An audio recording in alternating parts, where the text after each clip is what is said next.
My son laughed when I packed one small bag. It was a sound I knew well, a puff of air that was more dismissal than amusement. He was standing in the doorway of my room, leaning against the frame with his arms crossed, a posture of casual ownership that had become his habit over the past year. "Going on a trip, Ma?" he asked, the corner of his mouth twitching. I did not look at him. I focused on the task, folding my late husband Arthur's favorite cardigan, a soft gray wool that still held the faintest scent of his pipe tobacco, and placing it gently on top of my Bible.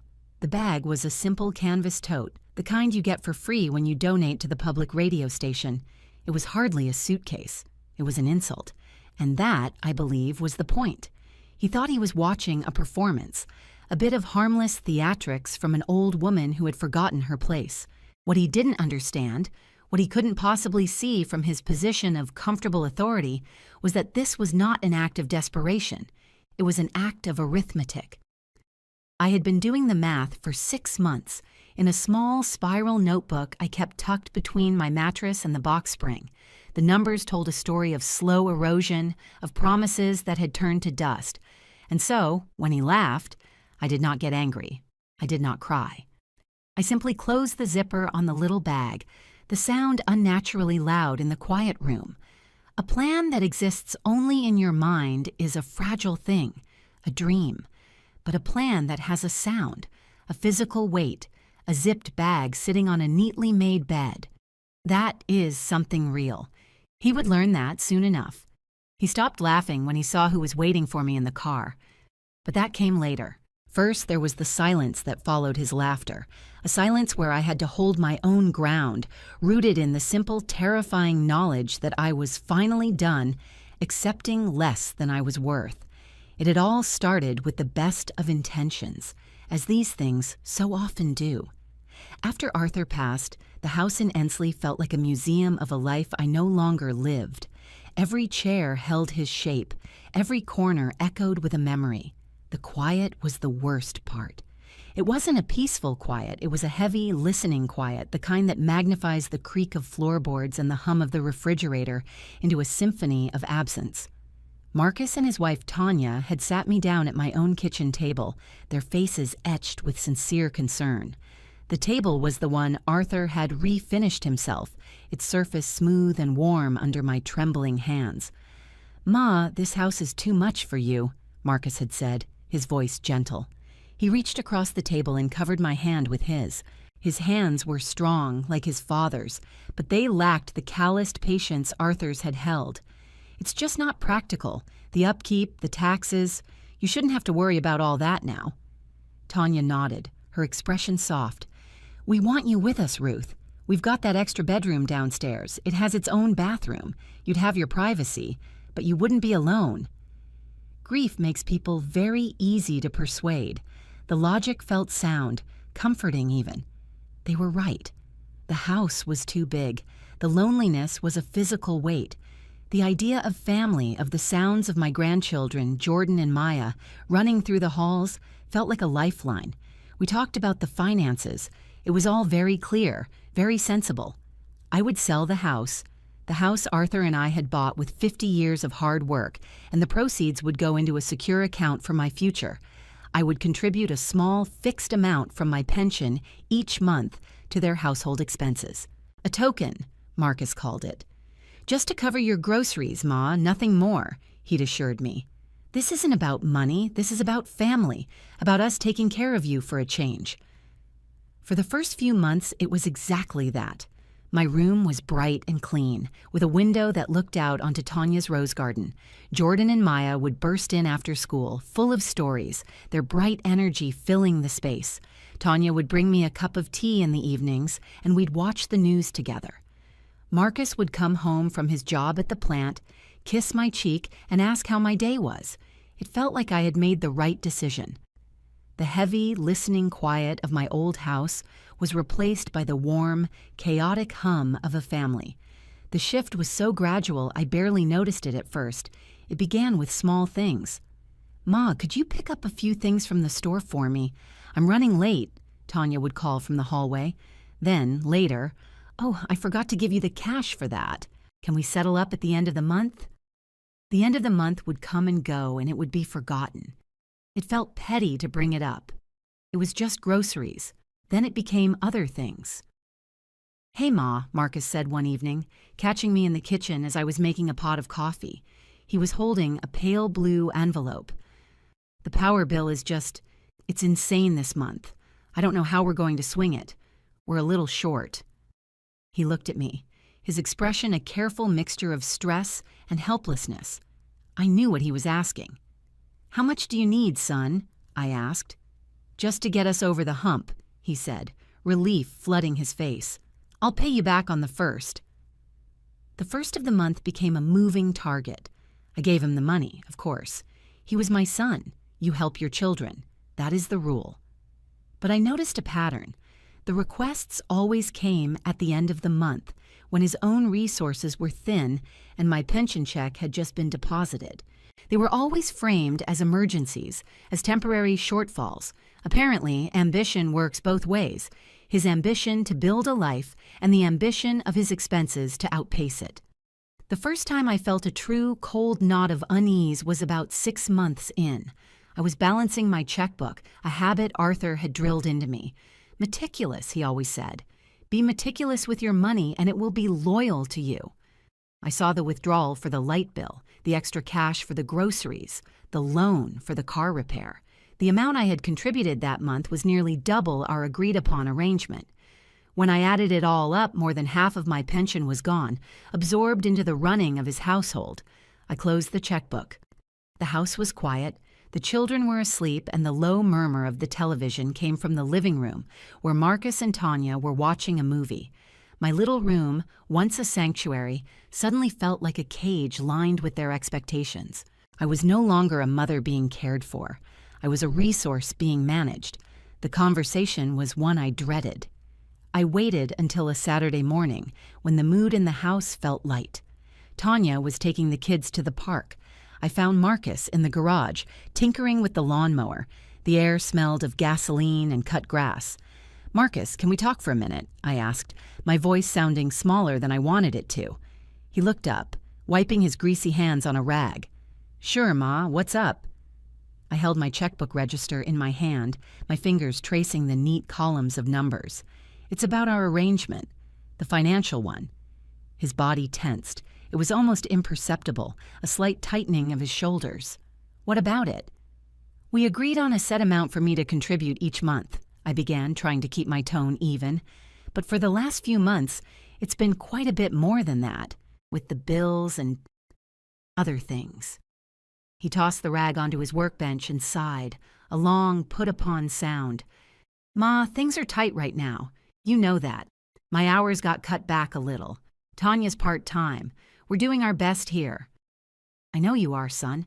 I need to be careful with my own savings. Arthur and I planned for my future, and I can't."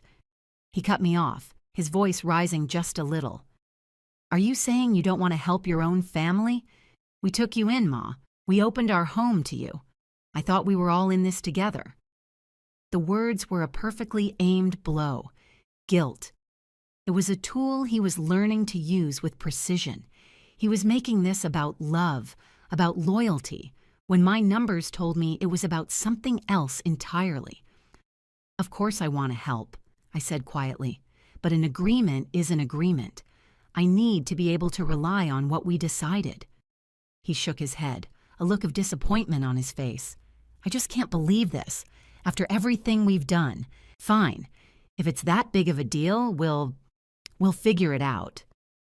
He turned his back to me then, picking up a wrench and staring at the lawnmower engine as if it held the secrets of the universe. The conversation was over. He had not denied it. He had not apologized. He had simply made me feel small and ungrateful for asking.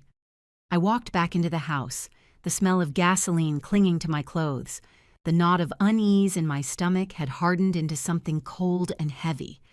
That was the day I bought the spiral notebook. That night, I wrote down every discretionary dollar I had given him since I moved in. The numbers stared back at me from the page, stark and unforgiving. The final illusion of our arrangement shattered a few weeks later. It was a Tuesday afternoon and Marcus came home from work early. He was agitated, pacing the kitchen while I peeled potatoes for dinner. The rhythmic scrape of the peeler was the only sound for a long moment. "Is everything all right, Marcus?" I finally asked. He stopped pacing and leaned against the counter, running a hand over his face. "It's the car, Ma. The transmission is shot. The mechanic said it's going to be at least $2,000 to fix it." I felt my stomach drop. $2,000. That was a significant portion of what was left from the sale of my house. He looked at me, his eyes pleading. "I don't have it. We don't have it. I need to get to work. Tanya needs to get the kids to school. I don't know what we're going to do." I kept peeling the potato, my hands working on their own. The silence stretched.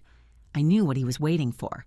He was waiting for me to offer, to say, "I can help," to solve his problem as I had been doing for months. When I said nothing, his expression shifted. The desperation curdled into frustration. "Well, aren't you going to say anything?" "That is a lot of money, Marcus," I said, my voice neutral. "I know it's a lot of money," he snapped. "You think I don't know that? What am I supposed to do? You've got that money from the house just sitting in the bank." And there it was. Not a request, but a demand, an assumption. My money was not my own. It was a family resource, a safety net he felt entitled to. I placed the peeler and the potato on the counter, wiping my hands on my apron. I looked directly at him. "That money is for my old age, Marcus. For my care, if I ever need it." That was the plan. He scoffed, a bitter, ugly sound. "Your care? We're caring for you right now. What do you think this is?" He gestured around the kitchen, at the roof over my head, the food on the counter. Then he said the words that changed everything, the words that drew a line in the sand. He laughed, that same dismissive puff of air I would hear months later. "Besides," he said, shaking his head as if I were a foolish child, "where would you even go?" The question hung in the air between us, sharp and cruel. It wasn't a real question. It was a statement, a declaration of my dependence. He believed I was trapped. He believed I had no other options, no other place in the world to be. In his mind, my life began and ended within the walls of his house, sustained by his generosity. And suddenly, I understood something. The foundation of our entire arrangement had shifted under my feet without my noticing. This was no longer about family taking care of family. This was about leverage. My presence in his home, my pension, my savings, they were all assets he had come to rely on. And my love for him, my fear of being alone, those were the chains he assumed would keep me here. I did not answer his question. I simply picked up the potato and the peeler and continued my work. My silence infuriated him more than any argument could have. He muttered something under his breath and stormed out of the room. I listened to his heavy footsteps on the stairs, then the slam of his bedroom door.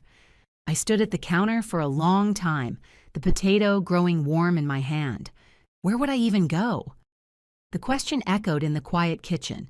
For the first time, instead of feeling the panic he intended, I felt a flicker of something else. A cold, hard resolve. He had laid his cards on the table. Now, I had to look at my own. That evening, after the house had settled into its nighttime rhythm, I went to my room and closed the door. I sat on the edge of my bed and looked at the telephone on my nightstand. There was one person I could call. A long shot, perhaps. A foolish hope. But his question demanded an answer, if only for myself. My hands trembled slightly as I dialed the number. I hadn't spoken to her in months, not since her mother's funeral. Aaliyah Henderson. Her mother, Eleanor, had been my last client before I retired. I'd been her home health aide for nearly 5 years, and in that time, we had become friends. Aaliyah was a lawyer, a sharp, kind woman who had always treated me with a deep, quiet respect that I was beginning to realize I desperately missed. She answered on the second ring. "Hello? Aaliyah, it's Ruth Porter." Her voice warmed immediately. "Mrs. Porter, how are you? It's so good to hear from you. I was just thinking about you the other day." We spoke for a few minutes about pleasantries. I asked about her work. She asked about my grandchildren. The conversation was easy, natural, but my heart was pounding against my ribs. "Aaliyah, "I hope you don't mind me calling," I said, my voice dropping a little. "I need some advice, or maybe just to talk something through." "Of course, Mrs. Porter. Anything. Is everything all right?" I took a deep breath. "I'm living with my son, Marcus, and his family now. I moved in after Arthur passed away." "Oh, that's wonderful," she said. "I'm so glad you're not alone." "Yes," I said, the word feeling hollow, and then I told her. I didn't tell her everything, not the ugly, emotional details. I just told her the facts, the numbers from my spiral notebook. I told her about the agreement we'd had and how it had changed. I told her about the increasing pressure to cover their bills, their repairs, their shortfalls. I spoke in the same measured tone I used to report a patient's symptoms to a doctor. Clinical. Detached. When I finished, there was a long silence on the other end of the line. For a moment, I feared I had made a terrible mistake, that I had burdened her with my family problems. Then she spoke, and her voice was firm, stripped of all pleasantry. It was the voice of a lawyer. "Mrs. Porter, what you're describing is financial exploitation." The phrase landed like a stone in my stomach. I had never put such a harsh name to it. In my mind, it was just Marcus being irresponsible, Marcus leaning on me too hard. But the word exploitation reframed it. It gave it a shape, a legal and moral weight that I couldn't ignore. I don't know what to do," I whispered. "Do you want to leave?" she asked, her question direct and clear. Tears burned the back of my eyes. It was the first time anyone had asked me what I wanted. "I don't have anywhere to go," I said, the words tasting like ash. I was echoing my son's cruel assessment. "That," Aaliyah said, her voice softening again but losing none of its strength, "is not true." She then told me about the small apartment over the detached garage at her house. Her husband David used it as a home office, but he was transitioning to a new job downtown and wouldn't need it anymore. It had its own entrance, a small kitchenette, a bedroom, and a bathroom. It was private, quiet, and safe. My mother, "She loved you, Mrs. Porter," Aaliyah said. "She always said you had the kindest hands and the most patient heart of anyone she'd ever known. She made me promise to look out for you after she was gone. I know she would want this." She laid out a plan with the same meticulous precision Arthur used to balance his checkbook. There would be no rent. "You paid your dues taking care of my mother," she insisted. "The utilities would be included. She would help me get my finances in order, help me protect the money from the sale of my house in an account my son couldn't touch." "You would be our guest," she said, "for as long as you want to stay. The room is ready whenever you are." Hope. It was a feeling so foreign it was almost painful. It spread through my chest, a warmth that pushed back against the cold dread I had been living with for months. "Are you sure, Aaliyah?" I asked, my voice thick with emotion. "It's too much to ask." "The only thing I'm asking," she replied gently, "is for you to let us help you. You deserve to be safe and respected, Mrs. Porter. You deserve peace." We talked for another hour. We made a plan, a date, a time. When I hung up the phone, the world looked different. The walls of my little room no longer felt like a cage. They felt temporary. Marcus's question, "Where would you even go?" finally had an answer. I was going home. Not to the house I had shared with Arthur, but to a place where I would be valued, not just for what I could provide, but for who I was. That night, I slept through the night for the first time in months.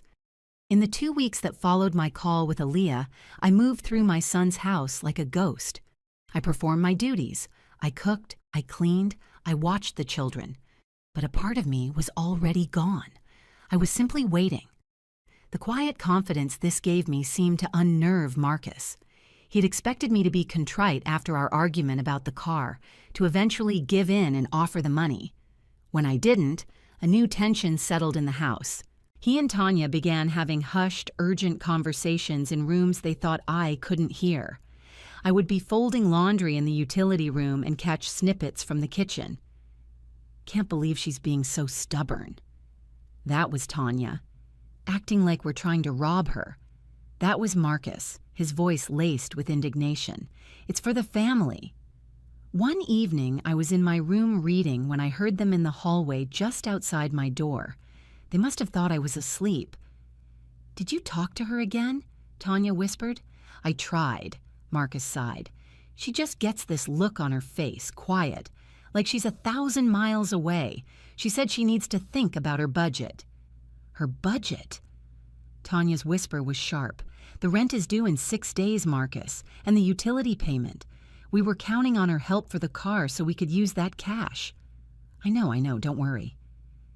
And then he said the words that solidified every doubt, every fear, into a cold, hard certainty. "I'll handle it. She'll come around. She's not going anywhere. She needs us more than we need her money. She's not going anywhere." I closed my book and sat in the darkness, the words hanging in the air. He wasn't just mistaken. He was arrogant. His entire strategy was built on the foundation of my supposed powerlessness. He saw my age, my widowhood, my quiet nature, and he mistook it for weakness. He could not imagine a world in which I had my own resources, my own allies, my own plan. His blindness was the greatest tool I had. The day before Aaliyah's driver was scheduled to come, I made my final preparations. I went to the bank and withdrew a small amount of cash, enough to be comfortable for a few weeks. I also had them draft a cashier's check for $2,000, the exact amount Marcus needed for the car repair. I placed it in an envelope with a brief, simple note. It wasn't forgiveness. It was severance. A final, clean cut. I would not leave him in a lurch. He was still my son, but I would not be his solution anymore. That night, I packed my small canvas bag. It didn't hold much. A few changes of clothes, my toiletries, the worn photo album with pictures of Arthur and the kids, my Bible, the spiral notebook filled with my careful arithmetic, and at the very bottom, a large envelope from Aaliyah. Inside was a welcome letter with her address and phone number, and a newly cut key attached to a simple silver ring. Proof. I zipped the bag and placed it by my door. I looked around the room that had been my home for the past year. It had never truly felt like mine. It was a guest room, a temporary space, and my time here was over. I felt no sadness, only a profound and quiet relief, the feeling of a long and heavy weight being lifted from my shoulders. The next morning I woke before anyone else. I went to the kitchen and made coffee, just as I did every day. I listened to the house come to life. The shower running upstairs, the sound of the kids bickering over a toy, the smell of Tanya's hairspray. It all felt strangely distant, like a scene from someone else's life.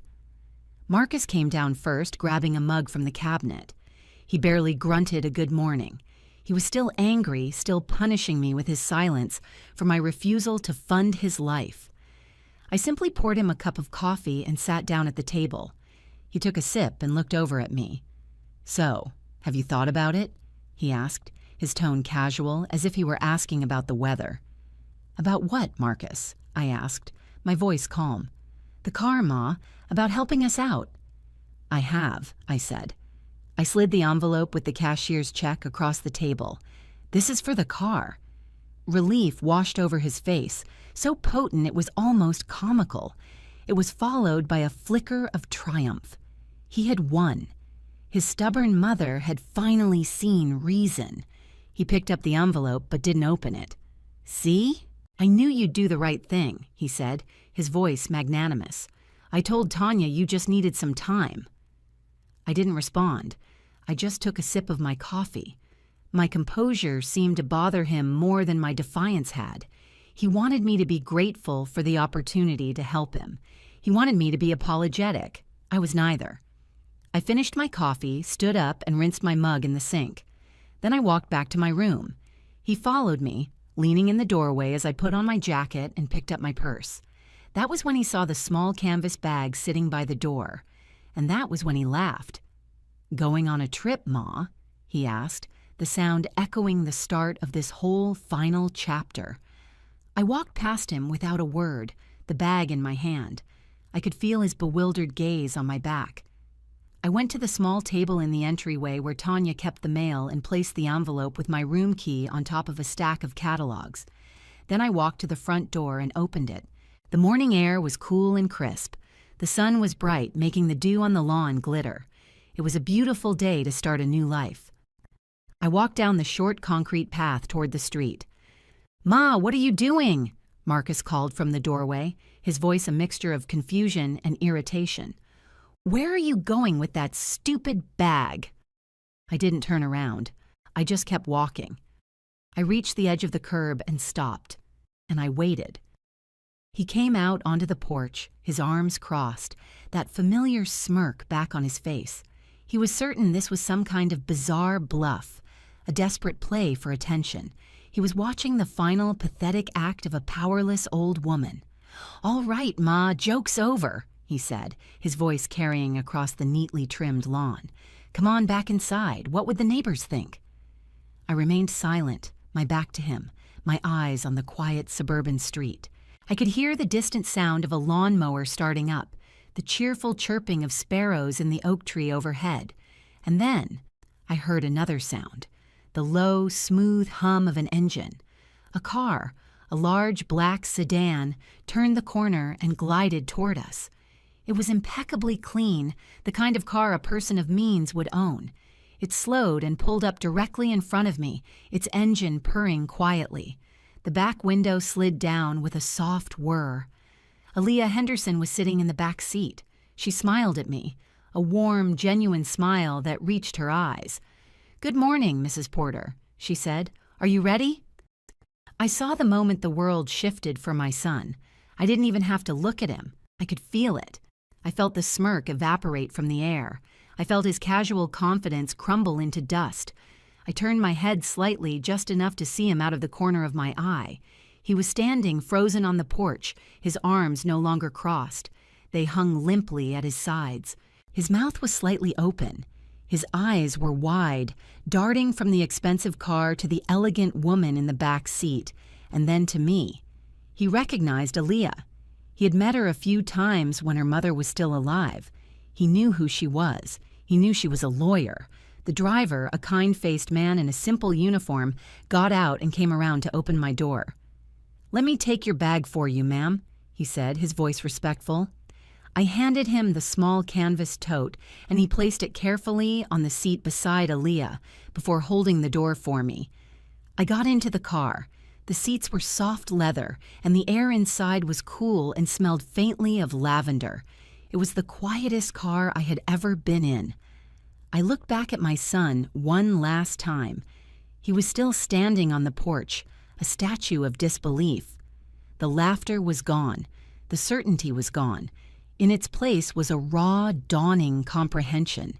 He was doing the math he should have done months ago. He was finally understanding that the column of his assets had just been drastically reduced. He looked from me to the house, and for a fleeting moment, I saw a flicker of panic in his eyes. The panic of a man who has misjudged his opponent completely. The panic of a man realizing the foundation he built his life on was not nearly as stable as he believed. He took a step forward, as if to say something, to stop me. But he was too late. The door closed with a solid, satisfying thud, sealing me in a world of quiet and calm. The driver got back into his seat, and the car pulled away from the curb as smoothly as it had arrived. I did not look back. I looked forward through the clean windshield at the sun-drenched road ahead. Aaliyah reached over and placed her hand gently on mine. "You did it, Mrs. Porter," she said softly. A single tear, hot and heavy, escaped my eye and rolled down my cheek. It wasn't a tear of sadness or of anger. It was a tear of release. The cost of my freedom had been the illusion that my son loved me more than he loved what I could provide. It was a high price, but my peace of mind was worth it. My new home was more than I could have imagined.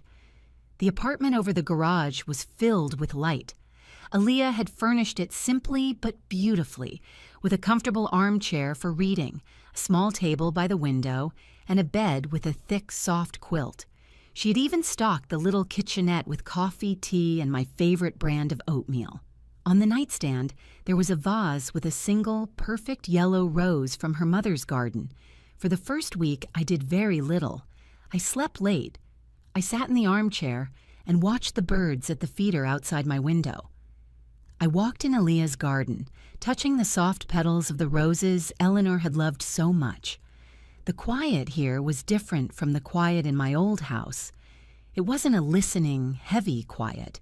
It was a peaceful quiet, a healing quiet. It was the sound of my own life, undisturbed. Aaliyah helped me secure my finances. We moved the money from the house sale into a trust that Marcus couldn't touch. We set up an automatic payment for my real contribution to her household, a small, fair amount for utilities that I insisted on paying, which she reluctantly accepted. For the first time in over a year, I felt in complete control of my own resources. My money was loyal to me again. Marcus tried to call. The first few days, he called my cell phone incessantly. I didn't answer. I wasn't ready to talk to him. I didn't know if I ever would be. After a week, the calls stopped. A part of me, the mother in me, felt a pang of sadness for the chasm that had opened between us. But the woman I was becoming knew it was a necessary distance. Some wounds cannot heal if you remain in the room with the person who inflicted them. One afternoon, about a month after I had left, a letter arrived. It was from Marcus. My hands shook as I opened it. It was short. He wrote that he was sorry.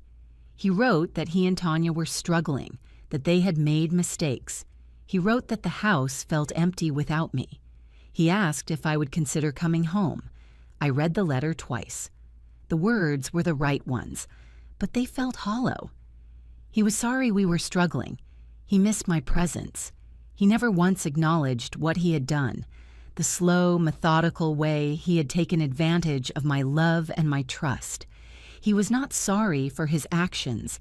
He was sorry for their consequences. He missed my pension check as much as he missed me. I folded the letter and put it away.